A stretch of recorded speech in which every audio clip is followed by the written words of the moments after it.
Magandang umaga, DJ Chacha. Magandang umaga, Manong Ted, at sa lahat ng mga tumatangkilik at nakikinig at nanonood sa Ted Pailon. Magandang umaga po. Sorry po sir sa delay ha. We sincerely apologize po sa inyong paghihintay. Gotcha. Walang anuman po. Sir, umpisahan po muna natin dito nga po sa nangyari last May 5. Ang sinasabi po ng AFP, Precision Guided Operation po ito. Ang ibig sabihin po ba nito ay talagang pre-program yung target, kontrolado? Paano po ba yon? Paliwanag niyo po sa amin. Ang naiputok nung nakaraang araw, nung 05 May, nitong Tuesday, ay Aha. a precision na guided munition. Pero bago lahat ito na ganap, mayroon tayong tinatawag na mga safety protocols, safety measures na ginawa upang masigurado natin na safe yung range at yung kanyang path. Sir, ang ilan po kasi sa sinasabi ng mga pumupula po dito sa nangyaring ito, itong Tacloban Airport po kasi yan, civilian area po yan, papunta sa Laur, Nueva Ecija. Paano daw po ba natin napili itong mga areas na ito? Kung in the past, kung mapapansin nyo, ang mga aming exercise area ay naka-concentrate lang sa inside the base, such as Port Magsaysay and Crow Valley. So itong mga ganitong klaseng as we elevate yung ating warfare, uh, lumalawak yung ating area na pinaglalaroan or pinag-exercisean. So gaya nito, kailangan natin ng long range na or mahabang distansya upang i-launch itong type of missile na ito. So nag-survey tayo ng way back few months ago kung saan pwedeng ma-assure natin na safe yung path ng missile. May iba pa po bang sites sa pinagpilian bukod po sa Tacloban Airport? Opo, marami po.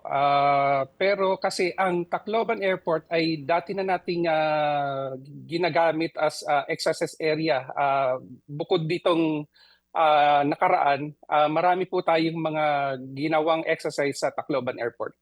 Ang nabanggit ko nga po kanina, civilian na airport po kasi ang Tacloban. Yung malaking concern po kasi dito is public safety. Ano po muna ang ginawa natin para masiguro na talagang magiging safe po yung launch bago po nangyari yung exercise noong May 5? Bukod sa may tinatawag tayong safety officers, kami po ay nag-call sa mga local government unit at ipinaalam namin ang mga activity na mangyayari sa lugar na iyon at nagkaroon po kami ng information dissemination sa mga community na pinapaalam namin na sa ganong oras, sa ganong panahon ay magkakaroon ng exercise. At bukod dyan, nag-file tayo ng notice to airmen and notice to mariner na kung saan ito po ay requirements para masigurado natin ang airspace at ang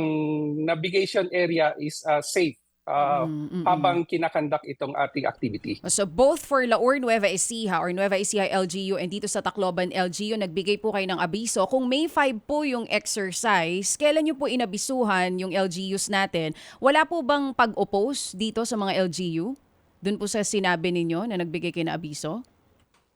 Lilinawin ko muna po yung unang statement na yung Laur po. Ang Laur po ay military reservation area. Parte po ito ng Port Magsaysay na kung saan itong impact area ay ginagamit ng ating mga artillery units para i-conduct yung kanilang live fire. At ang impact area, doon po bumagsak yung ating munition na Tomahawk. Yes po. Ang coordination naman po sa local government unit ay naganap mga ilang buwan bago i-conduct po ang exercise. So wala po nag-oppose sa Tacloban, halimbawa? Wala naman po. Yun, Wala naman po. may nangyari po ba? Paano po ba? Kasi 'di ba yung airspace po kailangan naaabisuhan din ng kaap diyan. Paano po temporary yung closure? Ano po nangyari?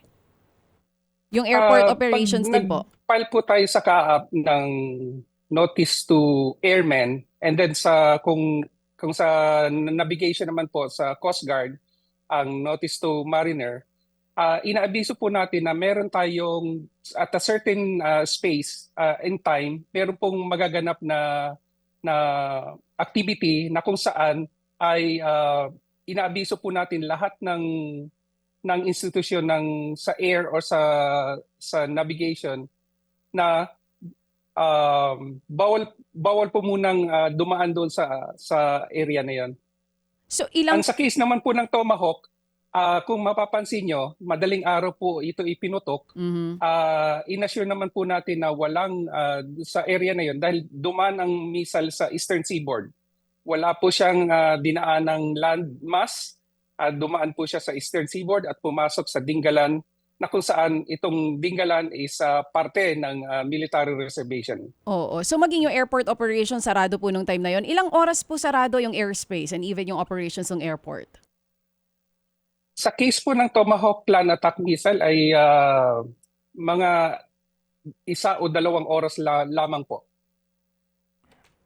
Colonel, sa Tacloban po ito pinaputok. Ano po, saan nanggaling po yung Tomahawk na ito? Saan pong, sa EDCA site po ba nanggaling ito? Itong inyong dinala doon na di ho ba nakakarga yan sa isang mobile unit? Ito po ay dinala ng isang C-17 Globemaster aircraft ng US. Mhm. At bago po ito inilaunch, meron po kami mga other exercises gaya ng equipment offload. Isa din po yon, parte na tinetest natin yung mga airport na kung saan, kung napansin niyo po during the last, nung Typhoon Haiyan, yung Yolanda, Yes. kung saan C-130 yung ginagamit ng ating mga tumulong sa atin ng mga ibang bansa. Mga ilang series na ano po ito ilang series na balikan ng eroplano. Ngayon ito pong C-17 Globemaster kaya pong magdala ng mabibigat at isang load lang po at kaya pong lumipad ng malayo. Kaya isa din po yun ang aming objective is malaman kung ang mga airport natin ay sapat para capable. Okay, sige po. Yes, So capable po. simply said, ito po ay dinala ng eroplano ng Amerikano. Tama. Opo. Doon sa airport po, kumbaga ho, kasi nga itong Tacloban Airport, dyan naglandingan ang pagkalalaki mga eroplano nung panahon po ng Typhoon Yolanda relief operations. Ngayon, sino ang nagpaputok nito? Sino nag-operate? Amerikano ho ba? Member po ng multinational multi-domain task force. Ito po Opo. ay unit ng United States Army. Opo. At katuwang po nila dito sa exercise ang ating Philippine Army Opo. na support Magsaysay. Opo.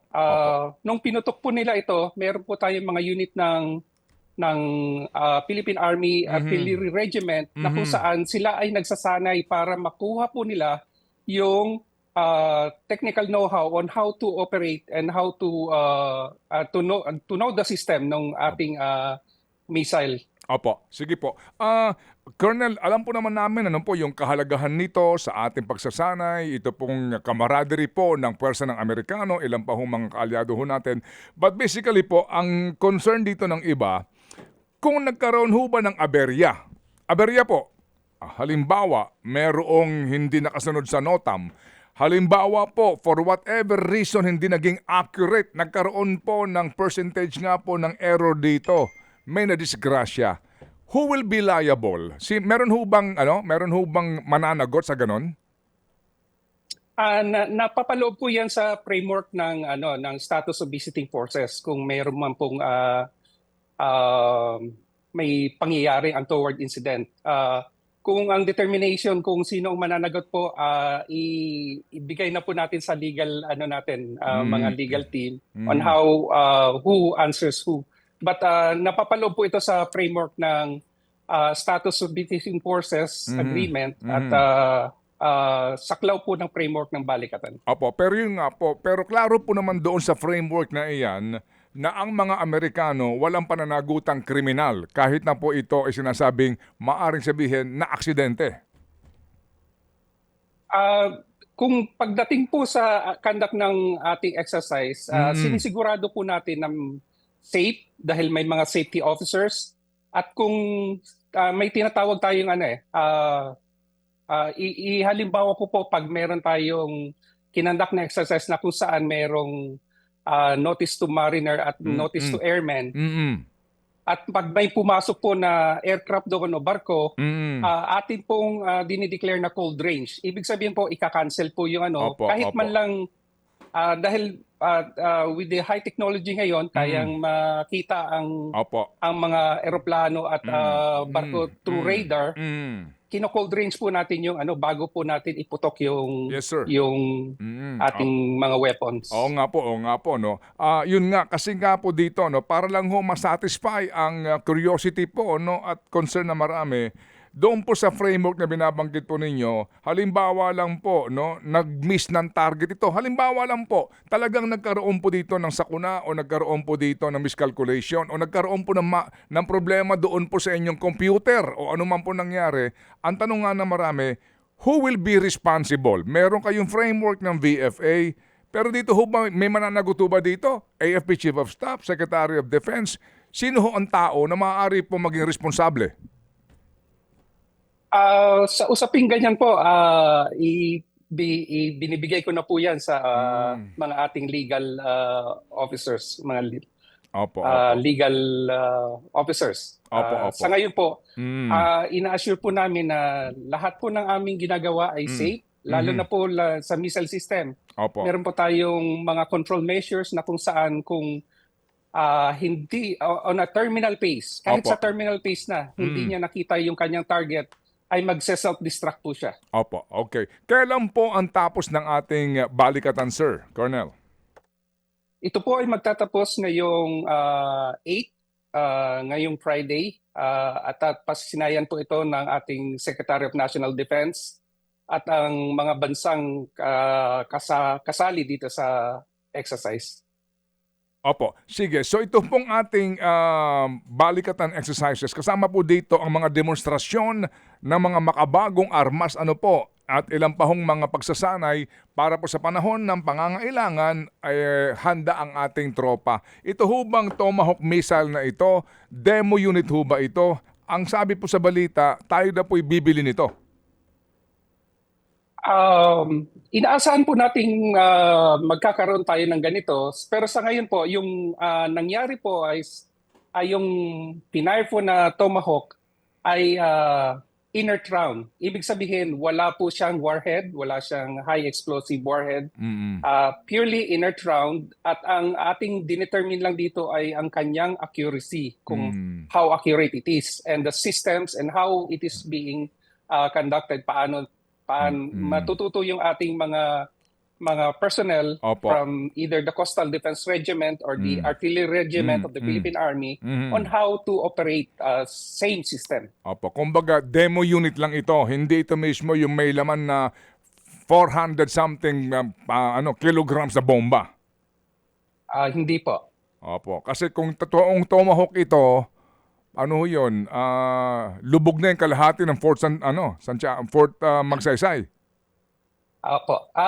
Ibang variant po ito na Tomahawk. At ang kaya po ito pinar is parte po ito ng senaryo ng ating mga ground units sa Fort Magsaysay, na kung saan may senaryo po sila at ito po ay parte ng kanilang ginagawang exercise sa Fort Magsaysay. Okay, kumbaga sa ating napapanood na mga movies, yung kailangan ng responde ng ating mga tropa na iipit, magbibigay ng coordinates na kinakailangan baksakan ng bomba itong lugar na ito, yun po ang nangyari doon. Parang ganun, ho? Tama po kayo dyan. Opo, pero yun lang missile na ginamit po, demo unit lang. Wala talaga siyang warhead, ika nga po ninyo, na mayroon pong napakabigat na bomba. Wala po. Ina-assure po natin ang mamamayan na ito ay inert round. Ang kanyang pagsabog ay based doon sa impact ng rocket system ng Tomahawk. Opo, yun po lamang yun. Sige po. So salamat po, Colonel, sa inyo pong panahon, kasi po kami nga ay interesado na malaman po ang mga pangyayaring ito at mapakinggan din po ang panig ng ating pong armed forces. Salamat po, Colonel. Maraming salamat po, Manu Ted at DJ Tacha. Salamat po na marami. Thank you. Mga kapatid, patuloy po kayong tumutok sa 105.9 True FM para sa totoong balita, impormasyon, music and entertainment. Mag-subscribe sa aming YouTube channel at podcast at sundan nyo kami sa Facebook, Instagram, X at TikTok sa True Network PH. Bisitahin din po ang aming official website, truefm.ph. At panoorin din kami sa True TV Signal, Channel 19. Kami po ang 105.9 True FM. Laging true sa'yo, kapatid.